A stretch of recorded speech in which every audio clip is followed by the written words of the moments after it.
Hey, it's Eli Campbell. In our Common Folk in the Boat series, we highlight the fact that the Yampa Valley attracts some of the best in their respective fields. Well, March 1st through 3rd, 2024, the Yampa Valley is going to be playing host to some of the best bluegrass musicians as well. And we're excited to have an opportunity to chat with a few of them before and while they're in town. This is our Common Folk spin-off, WinterWonderGrass Folk in the Boat. Eli Campbell here with you. Excited to continue our WinterWonderGrass Folk in the Boat series here, where we are doing a spin-off of our typical Common Folk in the Boat podcast with WinterWonderGrass musicians who are going to be in town this weekend for WinterWonderGrass in Steamboat.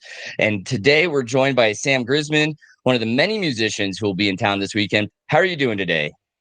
I'm great. Actually, we're going to be there on Friday as well. We're playing the main stage at 2:40 on Friday. And we're playing a couple of times on Saturday. So we'll be there most of the weekend just hanging. We have Sunday off, so we'll be shredding and hanging and session with the folks. Which is amazing for the musicians that get to come out here. Not only are you playing music multiple days, but you get to experience Steamboat. So of the festival and of the town, is there anything that in particular that you're looking forward to experience this weekend, either Friday and Saturday when you're playing music or Sunday when you're just getting to hang out? Man, there's just so much great music on the lineup and so many great friends. Looking forward to doing a little picking with Dominic Leslie and the rest of the folks in Molly Tuttle's band. And I saw Paul Coffin one time and had a great time. I can't wait to see his set. And our good friend Sierra Farrell's playing as well. And so I can't wait to pick with her and the rest of her band. And yeah, it should just be a really great time. Never seen Daniel Donato live, so I'm looking forward to that as well. Yeah, the lineup this year is absolutely incredible. Paul Coffin coming back after making an appearance last year that had the whole town and everyone that came to that show buzzing. It should be a lot of fun Saturday night when he is taking the main stage again. Now, for you, there's a lot of musicians that can say that they come from a strong family background in music. There's a lot that say music was a big part of their house when they were young, but not many can make that claim nearly as strong as you. Of course, your dad, David Grisman, and Jerry Garcia made some musical magic in the home that you grew up in. And I know that plays a large role in the music that you play today, but were you able to really appreciate how special that was when you were young as you are able to now? Yeah, I mean, well, first of all, it's not a contest. Anybody can grow up in a home with a strong musical background. All you need is just to have that love and to be exposed to music constantly as a little one. And so I feel like I was born into a similar circumstance as many of my friends who maybe didn't have parents who were as accomplished in the field of music. But to your point, it is true that some of the most exceptional acoustic music was recorded in the house that I grew up in as I was a small child. And that was just the reality that I was used to. So in a way, it was very exceptional because I had this rich life, this musical life at home where certain family friends and colleagues of my dad would come to record, and he would maybe know that, say, the Del McCurry band was coming to hang for a few days in, February. And so in November or December, he would start working on a few bluegrass tunes with me and get me sort of ready to throw me into the fire to learn how to play with these masters. So that would kind of happen time and time again, like with Martin Taylor or Ralph Stanley or Doc Watson or these John Hartford, Mike Seeger. I remember I was about 9 years old, and my dad and John Hartford and Mike Seeger were making this record called Retrograss in our basement, and he had promised me that I would get to record a tune with those guys, or at least play one. And my mom was putting me to bed, and I started to throw a tantrum. And she was asking me what was wrong. And I said, my dad said I could play one with the guys, So I went downstairs and sort of made my case and they were recording this tune, Memphis. It's a Chuck Berry tune. It's only got one chord change.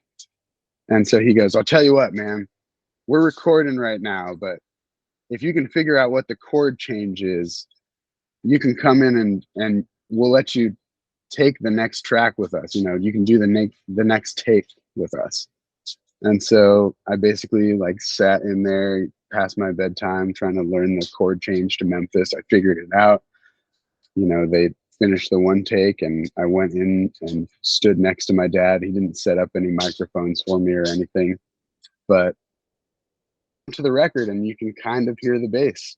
So That's an amazing story, and it puts it into perspective. You know, I've got kids that throw tantrums when they need to go to bed, but it's nothing for quite as exciting a reason as that.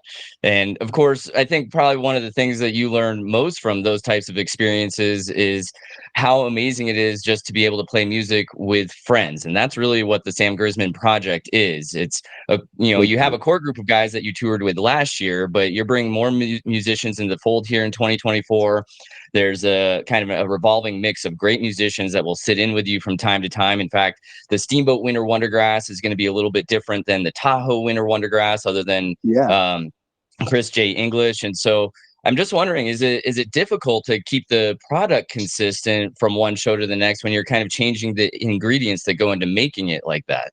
You know, that's a really good question. And I feel like it's an amazing blessing to get to bring new folks into the fold, because there's such a deep catalog of material that we're also passionate about, and really bringing different friends into the mix allows us to emphasize different corners of that material. Like we've already played about 350 different tunes in our first year as a band, and we haven't even scratched the surface of all the great music that we'd like to put across.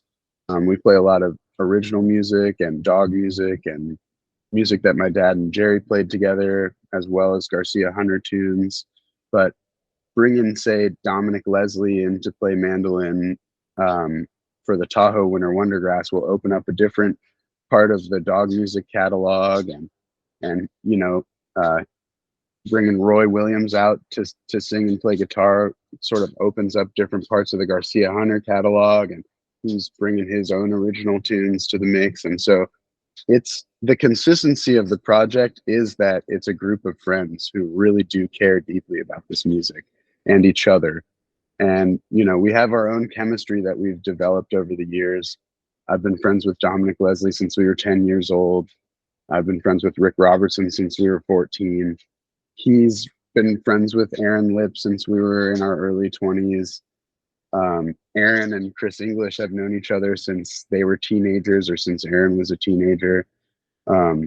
Everybody brings their own unique chemistry and experience. And, you know, we just like to have fun and say yes. And so anybody is welcome to bring whatever great music to the set that they're feeling.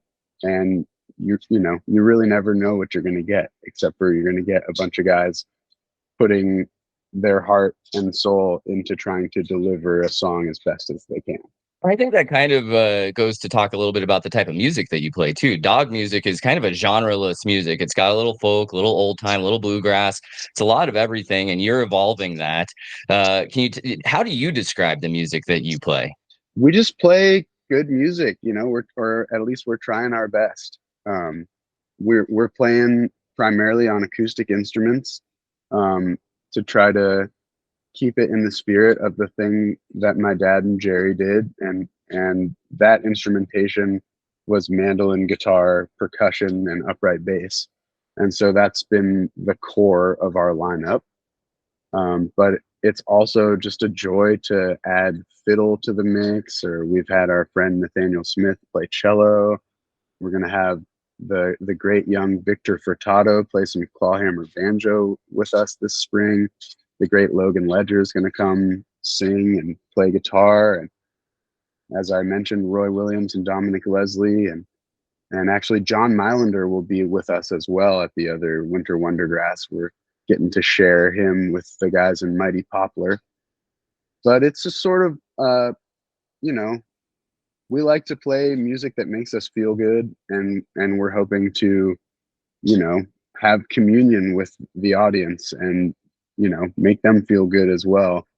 And it's just all about, you know, building a community that's centered around passion for this particular music. And that might be, you know, music that my dad and Jerry played together, or, you know, the music that they played individually. But the one thing that I'm never asking anybody to do is to sound like my dad or to sound like Jerry Garcia. That's sort of that's an unattainable feat. And we are all just ourselves, and we're trying to sound like ourselves. And the reason that I'm hiring all of these friends to play these tunes is because I love the way that they interpret this music. Yeah, and I think that, it's a really good look on how to go approach the music. I and talk to some musicians who have famous parents who have had legendary careers in the music industry, and they kind of shy away from it. They don't want to be judged for maybe riding the coattails of someone that came from before them. You, on the other hand, you really embrace the music of your dad, the music of Jerry Garcia. You talk about it a lot. Obviously, you've mentioned it a few times in the interview here, but you do it in a way that is really just trying to share the passion for music that they have, not trying to recreate it, but evolve from the music that they created themselves. What does it mean to you to be able to carry on that tradition of dog music that was pioneered by your dad? Man, it's an undescribable, profound blessing, and just such a great privilege to be born to my particular set of parents. You know, with David Grisman being my father and Pamela Abramson being my mother. She's a brilliant writer, and she's witty and hilarious, and just as creative as my dad. But I feel like I kind of won the lottery in that regard, and I would feel like a bit of a schmuck if I sort of left my privilege to the side and didn't use it in some sort of way for the benefit of myself and my community and just the musical landscape in general. I've been a bass player my entire life, and really since I was 14, when Rick Robertson, who was then Eric Robertson, convinced me, hey man, you're the only bass player amongst us. Like, you'll get all the gigs. Like, you should really just stick to this, you know, because I was always a serious musician, but I always figured I would do something else to make a living. Um, Partly because my father is a very pragmatic cat, and he didn't sugarcoat anything for me. And so he basically told me that if I wanted to be a bass player, I would struggle. You know, I would not make very much money, and that was fine with me and is still fine with me. And that's why I've been a bass player my whole life. But I sort of went with the advice of my friends who were sort of over here saying, yeah, we're just gonna fuck off and we're not gonna apply to regular college, and we're just gonna all go to Berkeley. So you should come to Berkeley with us and we'll just pick. And my parents were like, well, you know, you're pretty smart. You know, we'd pay for you to go to actual college, and you might want to do something that would allow you to own a house and start a family and maybe have a dog. I don't know. You know, I think my parents were pretty realistic with me when I was getting started. And you know, for the first 16 to 20 years of my professional career, I really wanted to de-emphasize um, my last name in any sort of musical context that I was invited into, because I wanted to just be a good bass player and make it on the merits of my playing, which is something that I feel like I achieved, you know, as much as I could. You know, it's hard to hide your last name from somebody when they have to write you a check.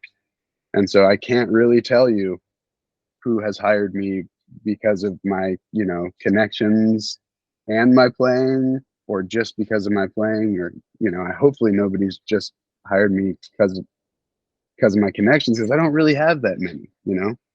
My dad's not necessarily like the chosen one from the, you know, the Grateful Dead community. You know, he never really embraced fully um exactly what uh, the significance that people have placed on the catalog of material that he and Jerry created together.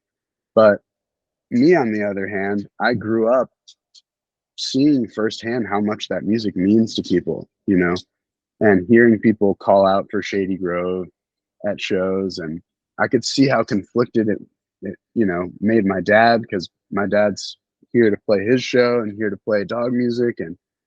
And he loves Jerry and loved the music that Jerry, but there's some sort of tragic, and loaded history in there for him. And a lot of it is just wrapped up in watching one of his best friends perish, you know?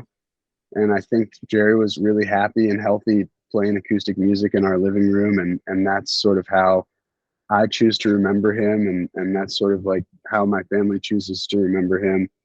And for that reason, I didn't really grow up with my parents directly exposing me to the music of the Grateful Dead. I had to sort of go out and find that for myself. And that happened pretty early on because I was thirsting for any electric music.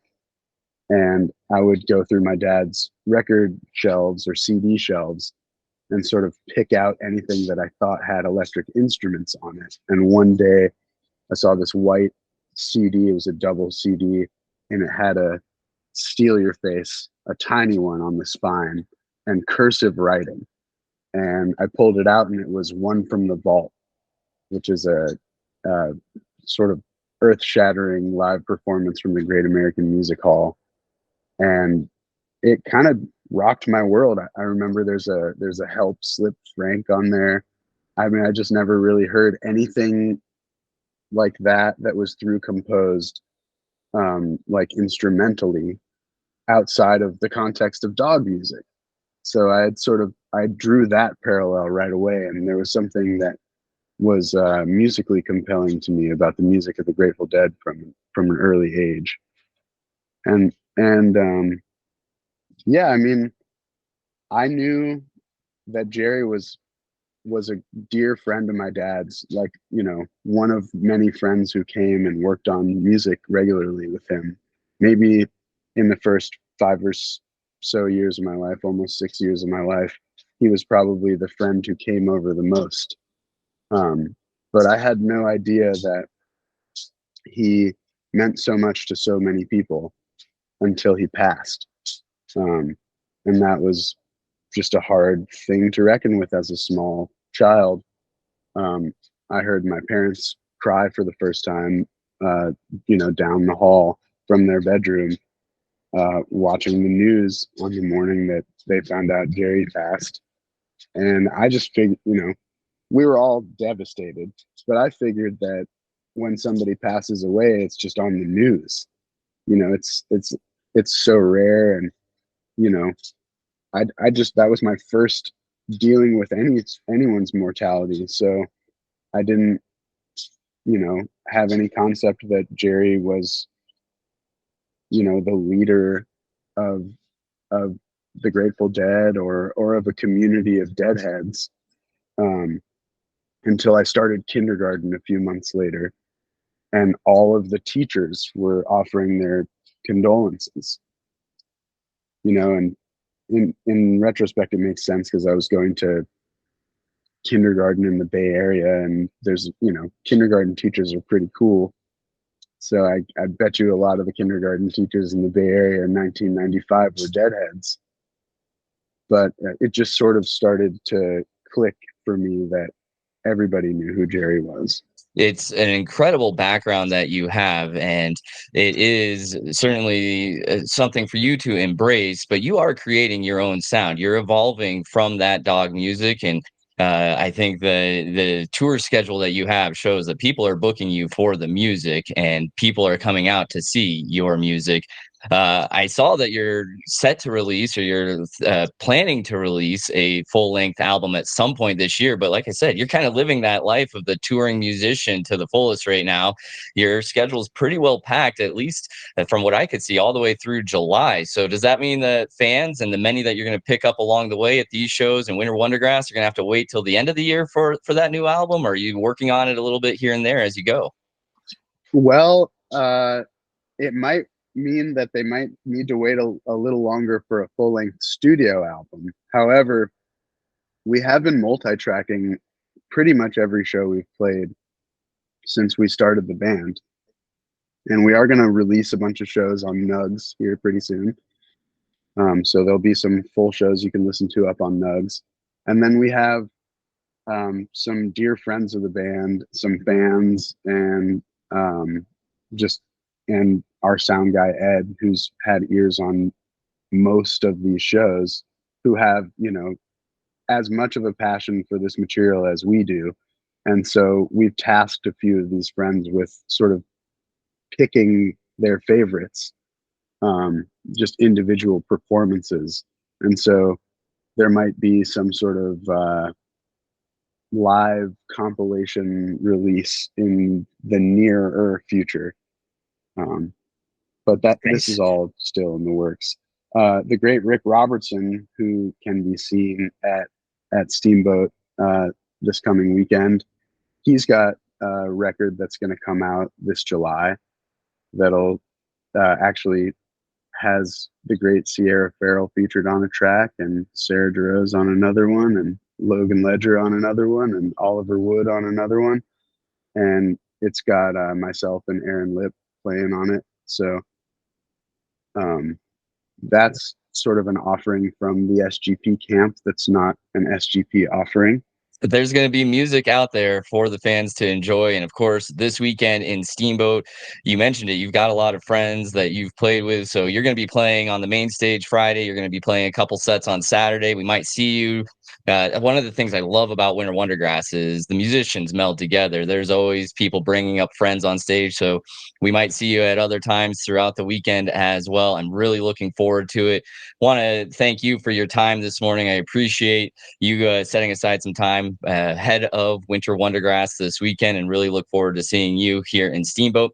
The full schedule of events and tickets to the festival are now available at winterwondergrass.com. Thank you very much, Sam. Awesome. We can't wait.